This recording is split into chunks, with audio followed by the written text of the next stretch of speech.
Hai semua, selamat datang di channel Baca Saham. Pada video ini, kita akan membahas satu saham yang dulunya di harga 4.200, tapi sekarang harganya tinggal 300-an. Saham ini sudah turun sekitar 85%. Padahal labanya naik 2 kali lipat di tahun 2022. Saham apakah itu? Tapi seperti biasa, semua pembahasan ini bukan rekomendasi dan hanya informasi. Ingat, kerugian kamu tanggung sendiri ya. Saat ini kita akan membahas saham SMBR atau PT Semen Batu Raja. Teman-teman bisa baca di sini bahwa perusahaan didirikan pada tahun 1974 dan lahir dengan nama PT Semen Batu Raja. Dengan kepemilikan saham sebanyak 45% dimiliki oleh PT Semen Gresik dan PT Semen Padang sebanyak 55%. Sekarang kita lihat sekilas untuk perkembangan produk semen perusahaan ini. Perusahaan menjalankan roda usaha secara khusus dalam produksi truk dengan pusat produksi terletak di Batu Raja, Sumatera Selatan. Mungkin itulah alasannya kenapa perusahaan ini dinamakan PT Semen Batu Raja. Dan untuk detail selengkapnya, teman-teman bisa baca pada tampilan berikut ini.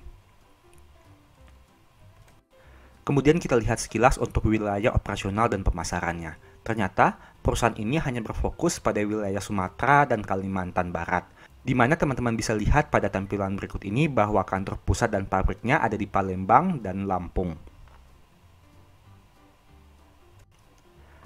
Kemudian kita lihat untuk produk-produk yang dihasilkan oleh perusahaan. Teman-teman bisa lihat di sini bahwa ini merupakan beberapa produk yang dihasilkan oleh perusahaan. Setidaknya ada 8 produk yang bisa teman-teman baca pada tampilan berikut ini. Kemudian kita lihat untuk tantangan di industri semen. Di sini ada 4 tantangan yang disampaikan oleh perusahaan. Yang pertama adalah oversupply berkelanjutan. Yang kedua, kenaikan biaya logistik. Yang ketiga, tren kenaikan harga bahan bakar, batu bara, dan BBM. Dan yang keempat, pajak karbon. Nah, untuk tantangan ini, perusahaan tentunya butuh solusi untuk bisa menghadapi tantangan ini. Sehingga kita bisa melihat kinerjanya di tahun 2022 dan 2023. Apakah perusahaan berhasil meningkatkan kinerjanya sehingga bisa disimpulkan bahwa tantangan ini bisa diatasi oleh perusahaan. Kemudian kita lihat untuk permintaan semen di Indonesia. Teman-teman bisa baca di sini bahwa di wilayah Jawa, Kalimantan, Sulawesi, dan Maluku, Papua mengalami peningkatan permintaan. Sebaliknya, pada wilayah Bali dan Sumatera malah mengalami penurunan. Permintaan terbesar terjadi kenaikan pada wilayah Sulawesi dan penurunan terbesar pada wilayah Bali. Berikutnya kita bahas dari probabilitas kenaikan atau penurunan setiap bulannya. Teman-teman bisa lihat di sini bahwa saham SMBR ini cenderung naik di bulan April, di bulan Agustus, dan November dengan probabilitas 56%. Angka yang bisa dikatakan tidak terlalu besar. Sebaliknya, pada bulan Januari mereka cenderung mengalami penurunan dengan probabilitas kenaikan yang hanya 30% saja. Dan pada bulan Maret tahun 2023 ini, kenaikannya hanya 0,5%.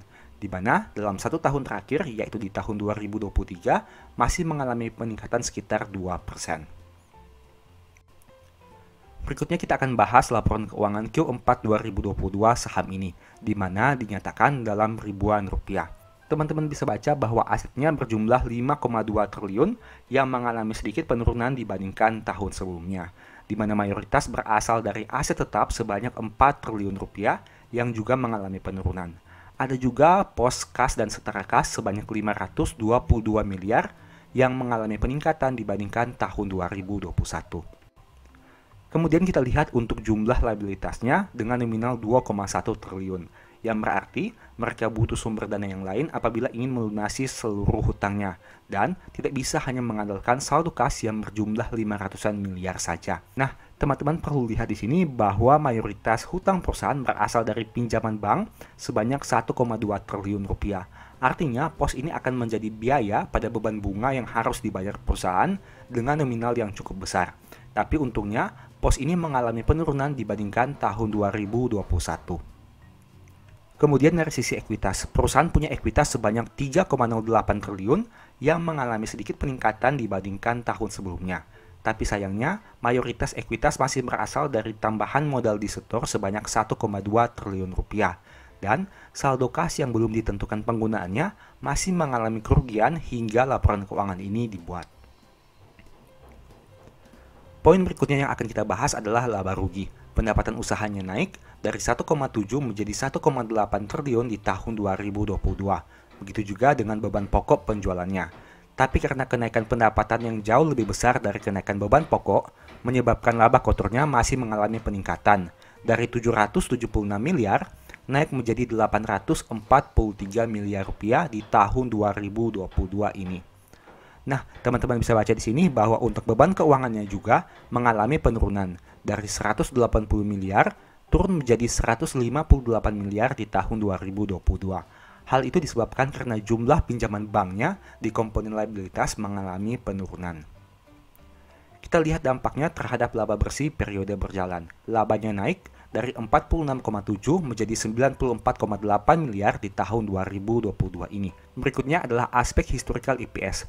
EPS perusahaan bisa dikatakan konsisten tumbuh sejak tahun 2020 hingga 2022, di mana kinerja pada tahun 2022 menjadi yang terbaik dalam 4 tahun terakhir.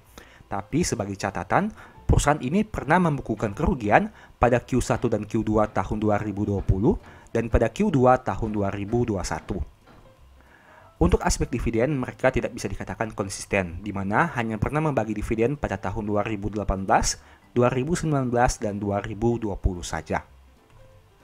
PER-nya 41 kali dengan PBV 1,2 kali, yang berarti harga sahamnya dijual lebih mahal dari modalnya. Selain itu, angka PER dan PBV tidak sejalan dan hal itu harus teman-teman lihat lagi di laporan keuangannya. NPM 5% dengan ROE 3%, angka yang bisa dikatakan sangat rendah. Dan DER-nya juga hanya 68%. Meskipun begitu, teman-teman harus ingat, seperti pembahasan kita tadi, total hutangnya jauh lebih besar dari saldo kasnya. Sehingga meskipun DER-nya hanya 68%, hal itu harus dipertimbangkan. Berikutnya dari sisi harga saham. Saham ini sudah turun 85% dalam 5 tahun terakhir. Sempat di 4.250, tapi sempat juga di Rp152. Poin berikutnya adalah historical PBV. Rata-rata PBV dalam 3 tahun terakhir adalah 1,68 kali, yang berarti harga pada saat video ini dibuat, PBV-nya di bawah dari harga rata-ratanya, di mana dulunya sempat diperdagangkan pada PBV yang hampir 4 kali, tapi sempat juga turun hingga ke PBV di bawah 1 kali. Dan hal ini harus teman-teman pertimbangkan saat melakukan analisa. Demikianlah pembahasan saham SMBR. Selalu ingat bahwa pembahasan ini bukan rekomendasi dan hanya informasi. Segala kerugian menjadi tanggung jawab kamu sendiri. Ingat, profit nikmati sendiri, rugi juga kamu tanggung sendiri. Sebagai informasi, apabila kamu tertarik mempelajari analisa laporan keuangan dengan lebih detail, mungkin e-book Cara Cepat Analisa Laporan Keuangan bisa membantu. Di sini banyak pembahasan, mulai dari saldo kas di komponen neraca hingga ke analisa arus kas yang disajikan point by point. Ada juga fitur Excel yang berfungsi sebagai fitur screening laporan keuangan secara otomatis yang diharapkan bisa mempermudah kamu dalam melakukan analisa. Apabila tertarik melakukan pembelian, silahkan chat saja di nomor WA yang tercantum ini. Oke, sekian video ini, semoga bermanfaat. Thank you.